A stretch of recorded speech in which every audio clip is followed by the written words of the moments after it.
Guys, it's Jacob from StringBuzz here, stringbuzzworld.org being the music journalism site, links are in the description down below. And again, I apologise for the poor audio when it comes to this video. My lapel mic, which I usually use, is being used for a different filming project, one of which I'll describe to you at a later date. It's something to be excited about. So yeah, sorry that the audio is kind of naff when it comes to this video. But anyways, we have a brand new installment into this new series of underrated or overrated. And this time around, we have huge rock bands.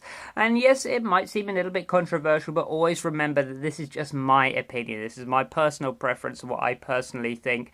I don't think any of these bands included at all are bad bands or anything along those lines. I have a great deal of appreciation of everyone involved here, but rather that it is just my opinion on what perhaps the fan bases look towards these bands and what they are like. Starting with Leonard Skinner, I think they are underrated. Now in the US, Leonard Skinner are perhaps one of the biggest bands of all time, but here in the UK, and that's where I want to focus on at the moment, you barely hear their name muttered unless someone is talking about their title track Sweet Home Alabama.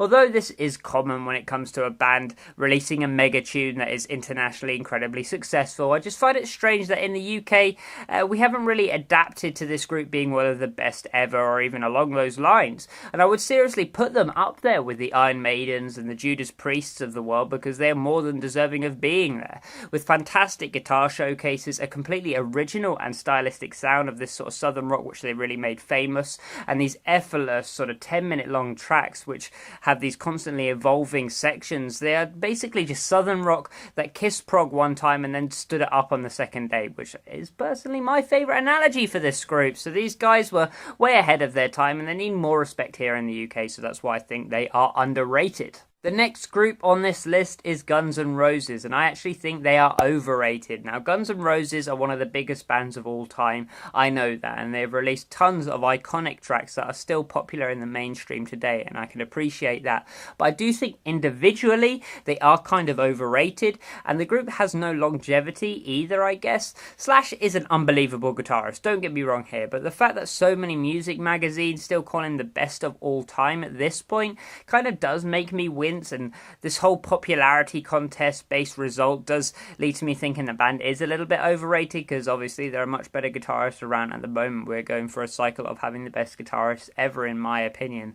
Also, Axl hasn't been able to properly perform or sing for a good 25 years or so now, and that is a huge aspect of when I think of, you know, big rock and metal bands, and when I talk about longevity in particular, with bands like AC/DC, Iron Maiden, Black Sabbath and Uriah Heep in particular being around for like the last 60 years or so, still going today and still performing very well, racking up nearly 50 to 60 years of airtime. The fact that Guns N' Roses blew it all away kind of quickly is a little bit deflating to me. They have one hell of a legacy, don't get me wrong, but they can't be considered best of all time in my opinion when put next to these other bands. The next group up on this list is Van Halen, and I think they are overrated. Now, I've gone on record 1,000 times at this point saying that I really do not like glam metal.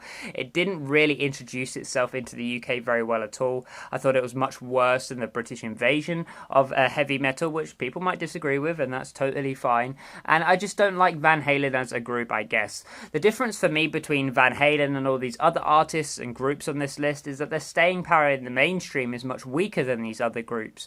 A lot of Van Halen's music sounds old now. It sounds really outdated, it sounds very cheesy, it sounds very poorly produced in my opinion, and it's one of the sounds which I think is out of place when it comes to the modern recording standards. Despite many of these other groups being much older than them, I think their music holds up much better in my opinion. Also, Eddie was the mega star for this group, and he vastly outshone the group around him in my opinion. He's one of the Last Supper members when we talk about guitar playing, and I think the group are only remembered for him in particular. I don't think the rest of the group are even remembered by a lot of diehard fans at this point. Just think how many famous bass lines or drum sequences do you remember by this group? You just can't really think of that many, can you? It's all on Eddie's head, and without him, the group would practically be nothing in my opinion, and I apologize for that. If you disagree, yeah, I'm sorry. The next group up on this list is Rush, and I think they are underrated. Now, these guys took prog into the charts, and do you know how hard that is to make prog accessible to everyone? Probably impossible, especially in this day and age. I think it won't ever be done again, actually. Rush are a group of people who are respected as one of the best in the world in each one of their individual instrumental categories. Geddy Lee manages to create some of the most technical and jaw-dropping bass lines, memorable bass lines, whilst hitting these falsettos out of the park with ease, and that's live as well. He doesn't miss a note. Neil Peart is still being considered as one of the best drummers in the world there is today, and unlike Slash, I think this is more than relevant right now, and that's not just by those generic magazines that I mentioned earlier either. They're actually by prog magazines, they're by technical rock magazines, metal magazines, and even more, ones with a little more instrumental sort of validity behind them. Fantastic lyrics, timeless bass lines, great guitar riffs as well, and mind-bending drumming still to this day. These guys are very close for me when I'm talking about the GOAT, the greatest of all time.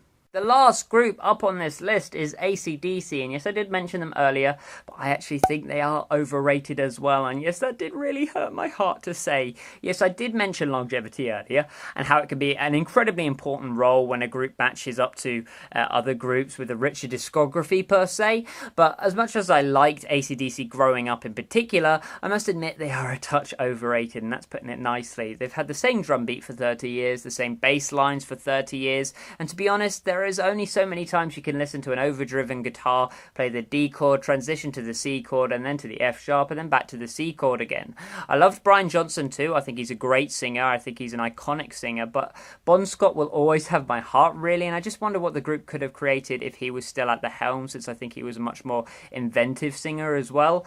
The group are, they're great at what they do. They're fantastic, the best, in fact, at what they do, and they have countless mega hits that have sold more than any other act that I've mentioned on this list. And if we are talking about the GOAT here, I think they could be up there, but I wouldn't personally put them there. So there we have it. Yeah, this one was a bit more controversial, wasn't it? It really hurt to talk about these bands and say any of them were overrated, because there has been a period in my life, even for Van Halen, that I've had a huge either amount of appreciation for, or I've been a dedicated listener and follower of their group. So yeah, it really hurt to do this video, but if you like this video, then please leave a like, comment what you think in the comment section down below, subscribe to see more, and I'll see you around next time. Bye-bye.